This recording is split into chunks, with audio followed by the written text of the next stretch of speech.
নির্বাচনে কিংবা আন্দোলনে সফল না হওয়ার প্রধান কারণ বা সফলতার নিকটে না যাওয়ার প্রধান কারণ হচ্ছে তাদের মধ্যে যে নেতৃত্বের মধ্যে যে অস্থিরতা রয়েছে, দূরদর্শিতার অভাব রয়েছে, সেইটি তাদের প্রধান কারণ।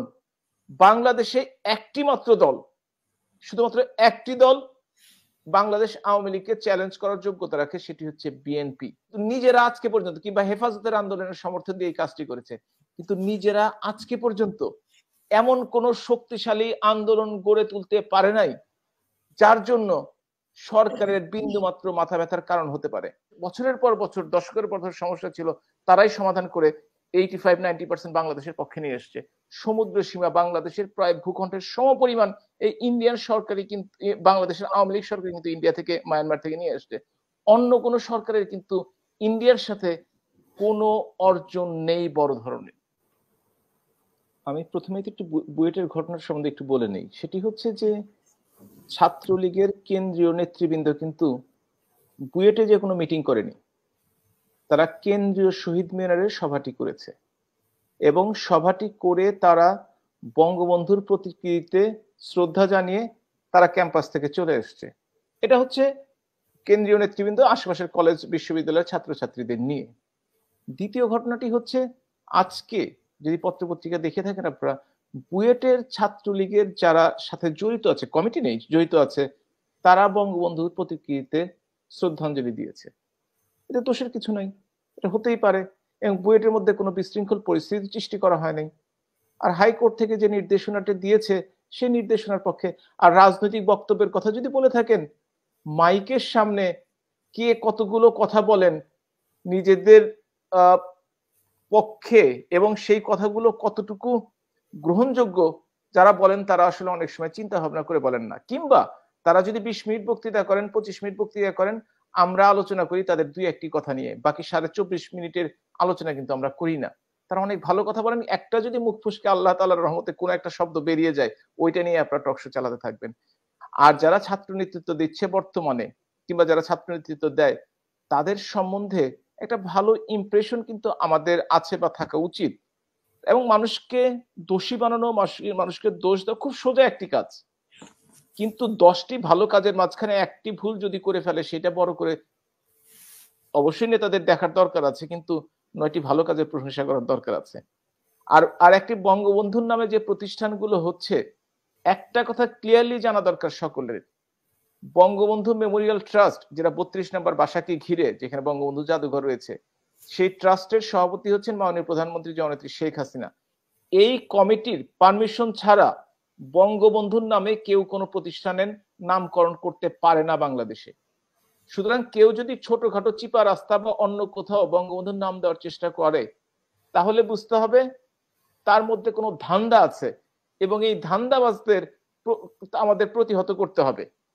এবং যদি এটা দিয়ে বঙ্গবন্ধুকে আসলে অবমূল্যায়িত করার চেষ্টা করা হয় তাদের নিজেদের স্বার্থের জন্য, এই জন্য বঙ্গবন্ধু মেমোরিয়াল ট্রাস্ট থেকে একদম সুস্পষ্ট নির্দেশনা দেওয়া আছে, তাদের অনুমতি ব্যতি রেখে কোনো কিছু প্রতিষ্ঠানের নাম দেওয়া যাবে না। এখন আসি, আপনারা বারবার বলছিলেন যে এর মধ্যে হঠাৎ করে ভারতীয় পণ্য চলে আসলো। ভারতীয় পণ্য চলে আসলো, আমরা স্বাধীনতার পূর্বে, এমনকি সেই পাকিস্তান আগে, সেই অবিভক্ত বাংলাদেশে আমরা ব্রিটিশ বিরোধী কথা শুনেছি, পণ্য বর্জনের কথা শুনেছি। ভালো, সব রাজনীতি সব সময় কাজ করবে সেটা কিন্তু নাও হতে পারে। তারপরও ব্যক্তিগতভাবে কেউ যদি কিছুর কোনো সমর্থক হয়ে থাকেন এবং কাউকে বর্জন করতে চান, সেটাতে খুব একটা বেশি আপত্তি করার কিছু নাই। কিন্তু কোন দলের প্রধান কিংবা দলের মুখপাত্র কিংবা দলের বড় কোনো নেতা যদি দলীয় কার্যালয়ে এই কর্মকাণ্ডগুলো করেন, তাহলে আমরা মনে করব সেই দলটি এই কর্মকাণ্ডের সাথে সরাসরি সম্পৃক্ত। আবার বাংলাদেশের সিস্টেমটা হচ্ছে, এই কর্মটি করার পর তারা আবার মুখে ঘুমটা টানেন। যখন স্থায়ী কমিটির মিটিং করে বিএনপি, তখন বলে না, এটা যার যার ব্যক্তিগত দায় দায়িত্ব, আমাদের কোনো দায় দায়িত্ব নেই। বিএনপির যুগ্ম মহাসচিব, বিএনপির যিনি মুখপাত্র হিসেবে বছরের পর বছর কাজ করে যাচ্ছেন, তিনি চাদর ফেলবেন, সমর্থকরা আগুন লাগাবে, আমি ভারত বা অন্য কারো পক্ষে কথা বলছি না, আমি বলছি সেই বিএনপির কথা, যারা যদি সেটা সমর্থন না করতো তাকে তো একটা বহিষ্কার না করুক, একটা এক্সপ্লেনেশন কল করতে পারতো, একটা কারণ দর্শানোর নোটিশ দিতে পারতো, আপনি কেন দলের কাজ করে এই কাজটি করেছেন, আজকে পর্যন্ত করেনি। অর্থাৎ বিএনপির নেতা কর্মীরা কেন বিভ্রান্ত, কেন হতোদ্যম, এই কারণেই যে একজন নেতা একটি কাজ করে, অন্য নেতা তার উল্টা কথা বলে, কিন্তু এটা তো তারা আওয়ামী বিভ্রান্ত লীগও হয়ে যায়। কখনো কখনো বলে যে ব্যক্তিগত ব্যক্তিগত অভিমত, ব্যক্তিগত, এখন এটাও তো ব্যক্তিগত কাজ তার। না, পার্টি অফিসে এসে পার্টি অফিসে সাংবাদিক সম্মেলন করে এই কাজটি করবেন, সেটা কখনোই ব্যক্তিগত হতে পারে না। এবং এটা তাদের পক্ষ থেকে কেউ ব্যক্তিগতভাবে বলা হয়নি আজকে পর্যন্ত। তাদের স্থায়ী কমিটির গত সোমবারেও মিটিং হয়েছে, আজকেও তো সোমবার, আজকেও মিটিং হওয়ার কথা, আমরা এখন পর্যন্ত শুনিনি। বিএনপি নির্বাচনে কিংবা আন্দোলনে সফল না হওয়ার প্রধান কারণ বা সফলতার নিকটে না যাওয়ার প্রধান কারণ হচ্ছে তাদের মধ্যে যে নেতৃত্বের মধ্যে যে অস্থিরতা রয়েছে, দূরদর্শিতার অভাব রয়েছে, সেইটি তাদের প্রধান কারণ। বাংলাদেশে একটি মাত্র দল, শুধুমাত্র একটি দল বাংলাদেশ আওয়ামী লীগকে চ্যালেঞ্জ করার যোগ্যতা রাখে, সেটি হচ্ছে বিএনপি। অন্য যে 63টি দল রয়েছে তারা যদি ঐক্যবদ্ধভাবে একসাথেও হয়, বিএনপির সমপরিমাণ তারা হতে পারবে না। কিন্তু বিএনপির কর্মী সমর্থক থাকা সত্ত্বেও তারা কিন্তু এক নেতাকে একদিন এক এক কথা বলে। এই যে আপনি দেখলেন অবরোধ দিল, হরতাল দিল, পরবর্তীকালে সবচেয়ে কঠিনতম আন্দোলন যেটা অসহযোগ সেটাও ডেকে বসলো। তারপর দিন কি করলো, 3 দিন পরে লিফলেট বিতরণ শুরু করলো। মানে সর্বোচ্চ পর্যায়ে আন্দোলন উঠে যে সর্বনিম্ন পর্যায়ে চলে আসলো। এটা তো হাস্যাস্পদ। নেতাকর্মীরা বিভ্রান্ত হয়, নেতাকর্মীরা মনোবল হারায়, তারা আর উঠে দাঁড়াতে পারে না। এটা বিএনপি করে গেছে। এটা আমাদের জন্য খারাপ তা কিন্তু আমি বলি নাই, কিন্তু আমি বলছি যে বিএনপি নিজেরা সফলতা না পাওয়ার কারণে বা তার সমমনা দলগুলো তারা আওয়ামী লীগকে দোষারোপ করে। আপনি চিন্তা করে দেখেন বাংলাদেশের রাজনীতিতে যদি আপনি দেখেন জেনারেল এরশাদের কথা, আন্দোলনের মুখে কিন্তু তাকে সরে যেতে হয়েছে, কারণ আন্দোলনের সাথে জনসম্পৃক্ততা ছিল। বেগম খালেদা জিয়া 96-এর 15 ফেব্রুয়ারি নির্বাচন করেও কিন্তু 6 সপ্তাহের মধ্যে ছেড়ে যেতে বাধ্য হয়েছে। এর কারণ জনসম্পৃক্ততার অভাব, এবং যারা আন্দোলন করেছে তারা জনসম্পৃক্ত ছিল। কিন্তু এই যে 17টি বছর ধরে বিএনপি যে ক্ষমতার বাইরে, তারা বলেন এমন একটি আন্দোলন করেছে, যে নূর যে কথাটি বললেন যে কোটা বিরোধী আন্দোলন, নিরাপদ সড়ক আন্দোলনে তারা নেতৃত্ব দিয়েছে, কথা একদম সত্য যে ছাত্ররা নেতৃত্ব দিয়েছে। এবং বিএনপি কি করেছে, ভেবেছে পরগাছার মতো সেই আন্দোলনে জয়েন করে সরকার পতনের ব্যাপারে তারা চেষ্টা করেছে, কিন্তু নিজেরা আজকে পর্যন্ত, কিংবা হেফাজতের আন্দোলনের সমর্থন দিয়ে এই কাজটি করেছে, কিন্তু নিজেরা আজকে পর্যন্ত এমন কোন শক্তিশালী আন্দোলন গড়ে তুলতে পারে নাই যার জন্য সরকারের বিন্দুমাত্র মাথা ব্যথার কারণ হতে পারে। এটাও যে গণতন্ত্রের জন্য খুব ভালো তা কিন্তু নয়। আমরা চাই দায়িত্বশীল বিরোধী দল, শুধু শক্তিশালী না, দায়িত্বশীল বিরোধী দল যারা দায়িত্ব পালন করতে পারবে। কিন্তু আন্দোলন তো দায়িত্ব পালনে শতভাগ ব্যর্থ হয়েছে। 28 অক্টোবরের পরে যা হয়েছে তাকে আন্দোলনের পরিবেশ ছিল তাদের। 28 অক্টোবরের আগে তো আন্দোলন তো ছিল, কিন্তু সেই আন্দোলন গড়ে তুলতে যদি সেটা ধরে না রাখতে পারে, সেই জন্যই তো বলছি নেতৃত্বের ব্যর্থতা। যাদের বিরুদ্ধে আন্দোলন করা হয় তারা তো চাইবেই, এটাই স্বাভাবিক, যে কোনো দল তারা তো চাইবেই আন্দোলনকে ব্যর্থ করে দিতে ছলে বলে কৌশলে। কিন্তু সেইটার যদি তাদের প্রস্তুতি না থাকে, তাহলে তারা যেহেতু দল চালাতেই ব্যর্থ, দেশ চালানোর কোনো অধিকার তাদের নেই আসলে, এটা জনগণ বুঝতে পেরেছে। এই জন্যই কিন্তু তাদের কোনো আন্দোলনই এখন পর্যন্ত সফল হয় না, শুধুমাত্র। জি বলেন। হ্যাঁ, আমি একটু শুনতে চাইছিলাম আপনার কাছে যে আওয়ামী লীগের আমলে এমপি, মন্ত্রী এবং প্রশাসনের কিভাবে এত কোটি কোটি হাজার হাজার কোটি টাকার মালিক হয়, সেটা নিয়ে যদি আপনার এই বক্তব্য শেষে যদি একটু বলতেন আপনি। না, ঠিক আছে, আমি এই ব্যাপারে কথা বলি।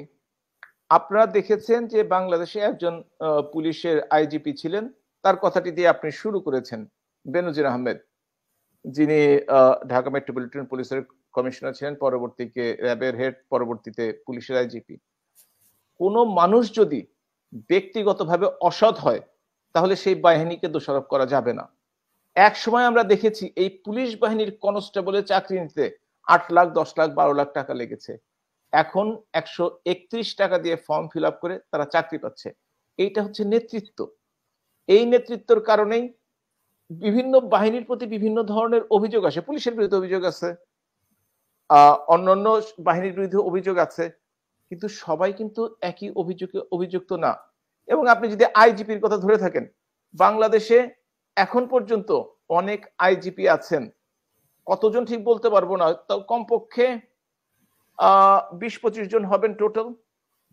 তাদের মধ্যে কিন্তু একজনের বিরুদ্ধে এই ধরনের অভিযোগটি এসছে। অভিযোগটি যদিও সঠিক বলেই মনে হচ্ছে, কারণ পত্রিকায় প্রকাশ করার পর এ পর্যন্ত কোনো প্রতিবাদ দেখিনি, কিন্তু অন্য দিক দিয়ে আবার শুনতে পেলাম তাদের মধ্যে আবার ইন্টারনাল কনফ্লিক্ট বলবো কিনা, কিংবা সমর্থন অসমর্থন নিয়ে যারা পত্রিকার মালিক তাদের পিছনে লেগেছেন। তবে একটি কথা বলে রাখি, যদি পিছনে লেগেও থাকে, যদি কথাটি সত্যও হয়ে থাকে, তবে সত্য প্রকাশ করার জন্য ধন্যবাদ। কারণ এই পত্রিকাগুলি যদি শুধু সত্য প্রকাশ করে, তাহলে অন্যরা একটু ভয় পায়, অন্যরা একটু সাবধান হয়, একটু দুর্নীতি কম হয়, এ নিয়ে কোনো সন্দেহ নেই। এবং আমি মনে করি শুধু না, আপনি যে এমপি মন্ত্রীদের কথা বললেন, আমি কিন্তু সম্পূর্ণ একমত নই। আওয়ামী লীগের একজন মন্ত্রীর বিরুদ্ধে, বিগত সময়ের বিরুদ্ধে লন্ডনে অ্যাপার্টমেন্ট বাড়ি কেনার ব্যাপারে এবং 2500-3000 কোটি টাকার ব্যাপারে একটা কথা উঠেছে, যেটা তাদের ওয়েবসাইটেও আছে, আমি নিজেও দেখেছি। সুতরাং মন্ত্রিসভায় সদস্য ছিলেন 52 জনের মতো। একজন, দুইজন, তিনজনের বিরুদ্ধে অভিযোগ উঠলে সেটা কিন্তু 52 জনকে টাচ করে না। কিংবা 350 এমপির মধ্যে 20 জন, 25 জন, 30 জন এমপির বিরুদ্ধে যদি কথা ওঠে, তার বিরুদ্ধে কিন্তু এই কথাটি ওঠে না। একজন এইমাত্র লিখলেন, ওই যে আবুল কালাম আজাদ ভাই, আবুল কালাম আজাদ ওনার নাম, আচ্ছা, উনি ওনার ব্যাপারে একটা কথা বলেছেন যে 1,26,000 টাকা। চিন্তা করে দেখেন, উনি বলেছেন যে আমি বেতন ছাড়া আমার কোনো ইনকামের কোনো সোর্স নাই। উনি পরে বলেছেন যে এটা যোগ করে বলেছি, কিন্তু কথাটি উনি বলেছেন যে 1,26,00,000 টাকা আমার খরচ হয়েছে।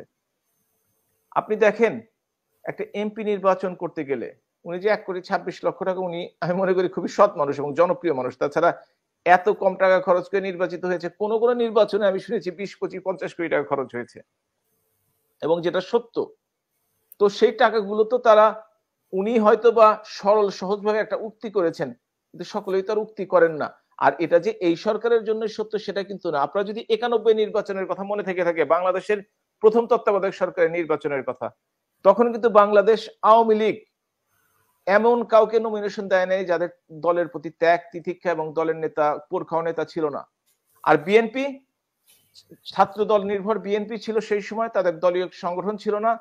এই বিভিন্ন ধরনের সাবেক আমলা, সাবেক সেনা কর্মকর্তা, সাবেক ব্যুরোক্র্যাট এবং অরাজনৈতিক ব্যক্তিত্ব প্লাস রাজনীতিতে যাওয়া স্বাধীনতা বিরোধী এবং অর্থশালী, তাদেরকে নমিনেশন দিয়ে 91 নির্বাচনে কিন্তু বিএনপি জিতে যায়, সেটা আমরা সকলেই জানি। তারপর থেকেই বাংলাদেশের রাজনীতিতে পরিবর্তন হয়েছে এবং এখন সকলে দেখতে পাচ্ছে সত্যিকার অর্থে, এটা হয়তো কেউ কিছু মনে করতে পারেন, নির্বাচনে টাকা একটা নিয়ামক শক্তি। এটা যদি কেউ সেই শক্তিটি না থাকে, জনপ্রিয় যতটুকু হন না কেন নির্বাচনে, সেটা সকল দলের ক্ষেত্রেই সত্য, সকল স্থানীয় সরকার নির্বাচনের ক্ষেত্রে হতো, একটা মিনিমাম নির্বাচন কমিশন যে 25 লাখ টাকা বেঁধে দিয়েছে, একটু যদি খোঁজ খবর রাখে, দেখে যে এটা সত্যিকার অর্থে এটা সঠিক নয়। এবং এই কারণেই আমরা দেখতে পাচ্ছি যে ব্যবসায়ীদের সংখ্যা পার্লামেন্টে বেশি, আমরা দেখতে পাচ্ছি যে ধনী লোকের, কোটিপতির সংখ্যা পার্লামেন্টে বেশি। আরেকটি কথা, কোটিপতি আসলে বাংলাদেশে অতীতে যা ছিল তাদের সংখ্যা প্রত্যেকটা সরকারের আমলে বেড়েছে। এর কারণ হচ্ছে বাংলাদেশ স্বাধীন হওয়ার পর থেকেই আমাদের যে শাসন এবং শোষণ চলতো, আমাদের সম্পদ যে পাকিস্তান চলে যেত, সেটা না যে দেশের মানুষ ধনী হয়। হ্যাঁ, এর মধ্যে দেশের মানুষ আবার নিজের স্বার্থ রক্ষা করে দেশের বাইরে পাচার করেছেন, তাও অস্বীকার করি না। অসৎ লোক, অসৎ রাজনীতিবিদ, পানামা রাষ্ট্রদূত বাংলাদেশের সাংবাদিক সম্মেলনে বলেছিলেন রাজপথের কাছে দুর্নীতির কোনো নীতি চাননি। তার মানে কি আমি বুঝতে পারিনি। যাই হোক, প্রশ্নটি আমি উত্তর দেওয়ার ইচ্ছা ছিলেন, আমি আসলে বুঝতে পারিনি। তো যাই হোক, আমি মনে করি শুধু এই সরকার না, যে কোনো সরকারের সময় দুর্নীতি, নীতি নৈতিকতা, এগুলোর একটা স্ট্যান্ডার্ড থাকা উচিত। এবং অন্য সরকারগুলো আমরা দেখেছি, আমাদের চেয়ে আওয়ামী লীগের চেয়ে কোনো সরকার ভালো চালিয়েছে এখন পর্যন্ত কিন্তু আমি দেখিনি।